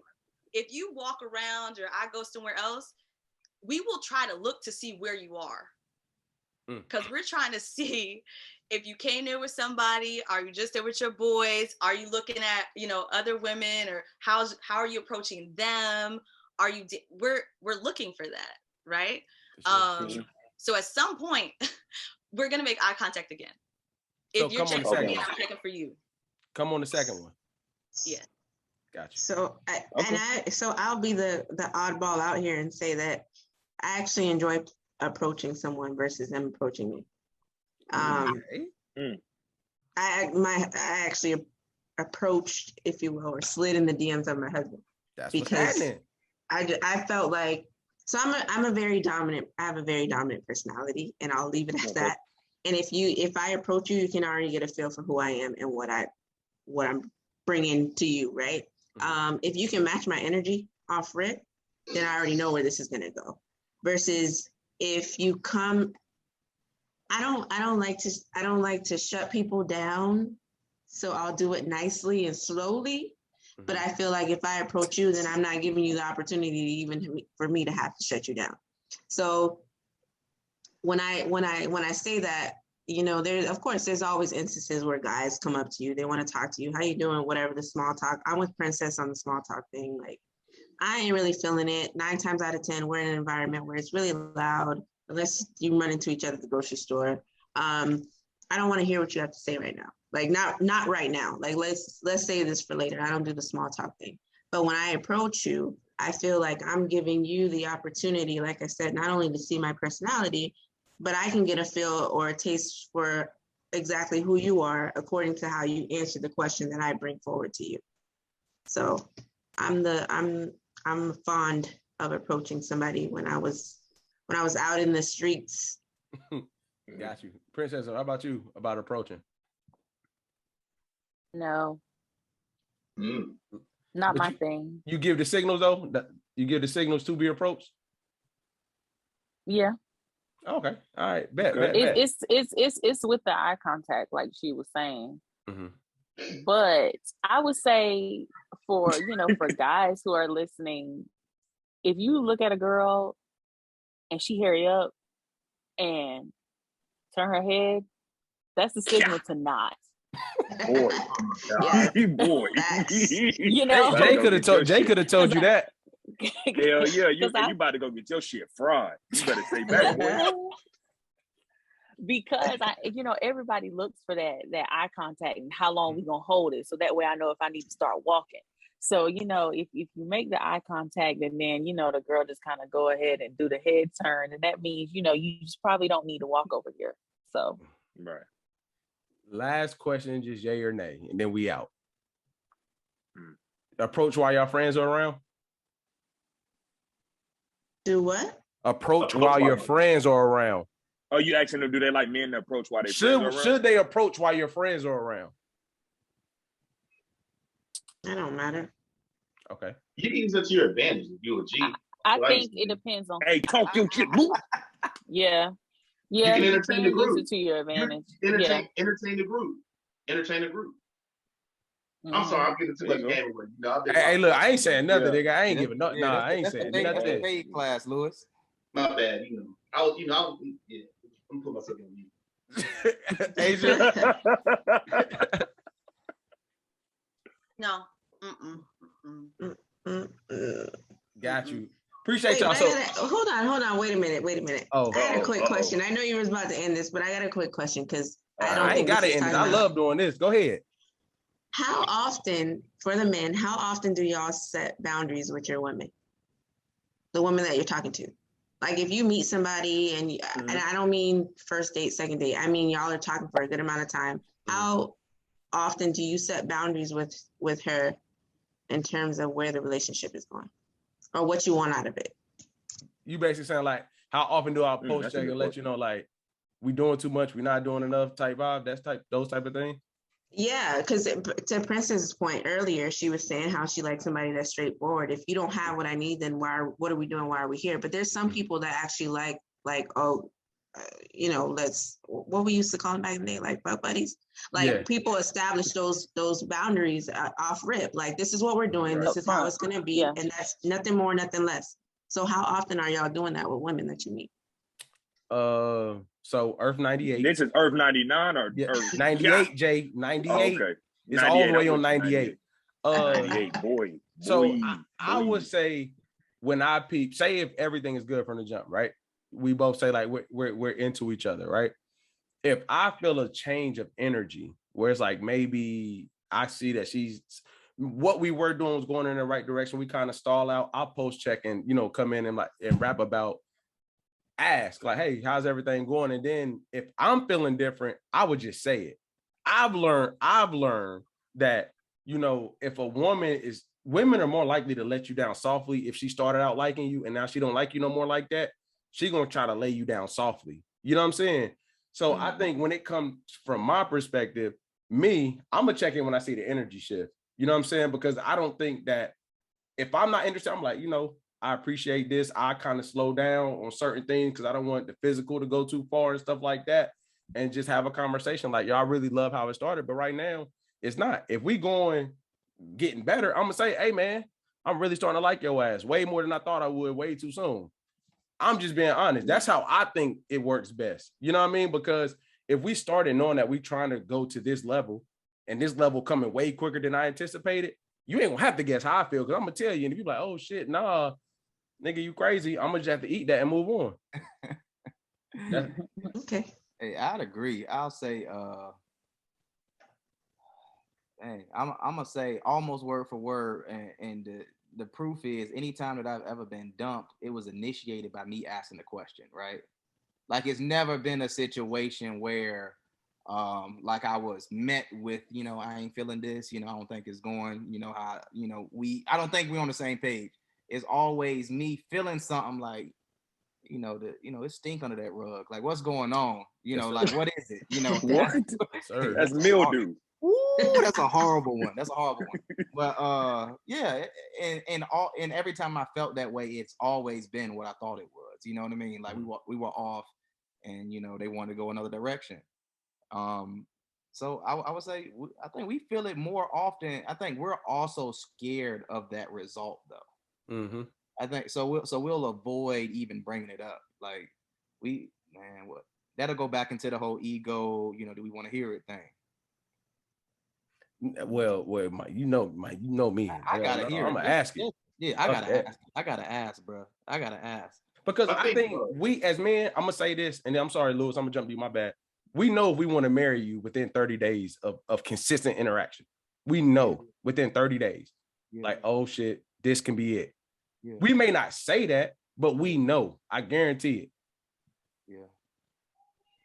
I think for me, it's just about getting an opportunity to see you in different environments. I think though, before like I would in my single days, before I ever like just say Earth 99, bro. Earth 99. Before I would engage with a woman sexually, I always would be transparent about what my circumstance was. Mm-hmm. Like if I'm dating or if my intentions are just to be with you only, like I think it was fair. And as time kind of went along, if I were to spend more time with someone, I would be transparent about what I thought, and then obviously be monogamous when we made that commitment to be boyfriend and girlfriend. But it would be things that I would see, kind of like how Keena said. I knew my wife was going to be my wife when we had that vulnerable conversation. We just let it all out, and we were honest about everything. And then I saw how she interacted with kids. I saw how she interacted with her family.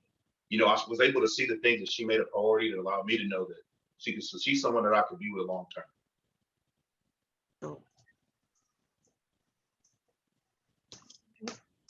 It's on you, Jay. Oh shit. Okay. I think for me, I'm more of like on Earth 99. I'm more of like the straight talker. Like I'm straight to the point, top vibes. I'm not like you said, the short talk and all that. I'm gonna pick up on the energy. If you're looking at me, I'm looking at you. Obviously, the physical is gonna be the first thing we see anyway. So I think the physical is on both of our minds. Like if we all being realistic. Now, after we start vibing and talking, I think I can kind of gauge. Okay, I'm in this situation right now. I'm kind of looking for just like you say, you can't say a butt buddy. You're looking for a butt buddy, or you're just looking for a long-term relationship. I'll be upfront and honest about that. But the first thing I'm thinking of is just the physical. You say you're going to be open and honest about it from jump? From the jump. I'll let you know straight up. Straight up and down. I mean, because at the end of the day, it's like it can either be yes or no. And if we're feeling the same, if you're looking at me the same way I'm looking at you, you're feeling something too. Hey, if you're not with that, then you'll let me know that. Jay, so do you treat her, a woman that you, my bad, but I got to ask this question because I think this is important. Mm-hmm. Would you treat her the same way you would treat a woman that you want to pursue long-term? I didn't say you told woman A, I'm just saying this for the draws. Told woman B, I think I can see myself with you. Do you treat them the same way? Yes. See, and therein lies the issue. You just ain't got enough evidence to solidify the second. Because because essentially okay, so if she this is Earth 2000. If you get the ass on the first day and you're pursuing a girl for 6 months and get the ass 6 months later, it's still not gonna change. It just happened in a different way. It's not gonna change the fact of how I feel about you. I don't think so in that situation. I don't base it off like, oh, if somebody get an ass up now, I'm looking at them different. I can't pursue them long term. Why I not? was with you. Why you can't pursue? So Thank you, somebody thank you, man. Thank you, Louis. Thank you. Jay, I was with you, but if they give it up quick, bro, you're not gonna do it the same. Unless okay. That's not a problem. I get what y'all saying, but tell me this: if somebody give you ass on the first date, you look at them different because they knew what they wanted and you knew what you wanted. First day or first date? Waiting 6 months to still. First day or first date? The first date. Oh no, not first date. I thought you said first date. What's the difference? It's a very big difference. Okay, so y'all having okay. I don't think. I mean, okay. I just look at stuff different. Yeah.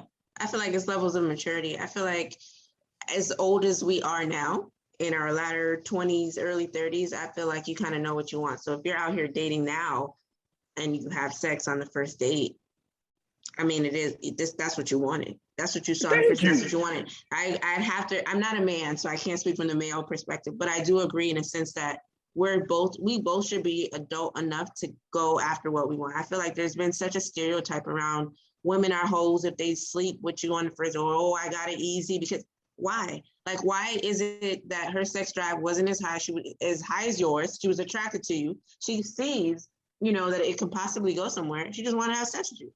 I don't understand why we had to frown upon it for so long without having that outcome. So Brittany, let me clarify what I was trying to say to Jay. The reason why I said there's a difference between first day and first date, I think the first day is like we met at this lounge and it goes there. I don't think you will know someone to like you think that like one night stand. But yes, but if we both know it's not an issue, that's cool. But if we do that and then we try to pursue after that's different. And the reason why I said first date, we done communicated a little bit, and I realized, damn, let's sit down and rap about this in person. So when you say first date, well, I think that's. I didn't mean to cut you off. I think that's everybody's preference. I think that's the stereotype that we're talking about. People have put such a negative connotation on having sex so early and nothing good can come out of that people assume that all the time. I've known plenty of couples that have had sex before they even really got to know each other and got to know each other more and were like, man, this is a really dope person, but we make it so negative. And I'm not saying that it can't be, but let's be honest and be real, because we're all of age. If that's what we're initially looking for, because the first thing you see in somebody is attraction. So a woman is automatically looking at a dude's body, looking at his gray sweatpants, like, what's going on? You over there looking at the joint, you know what I'm saying? You looking at the dress like, hey, what's happening? Like, you ain't thinking about man, she looks real thick in that dress. I would love to get to know her. But Jay, you're proving my point. What I'm saying is, if we on day one, day party vibes, we out here drinking, having fun, and we feel the same way about each other, and then we go wherever, and that happened, we cool. We mature enough to understand the decision we made. What I'm saying is 9 times out of 10, you're not going to pursue that person. But if we meet each other, we talk a little bit. Says who? Where's the 9 times out of 10? You could be the 1 out of 10 that pursue. I'm just... Bro, on both ends. If a woman came to a party feeling it and she like, yo, damn, he can get it. 9 times out of 10, that interaction was for that one night stand.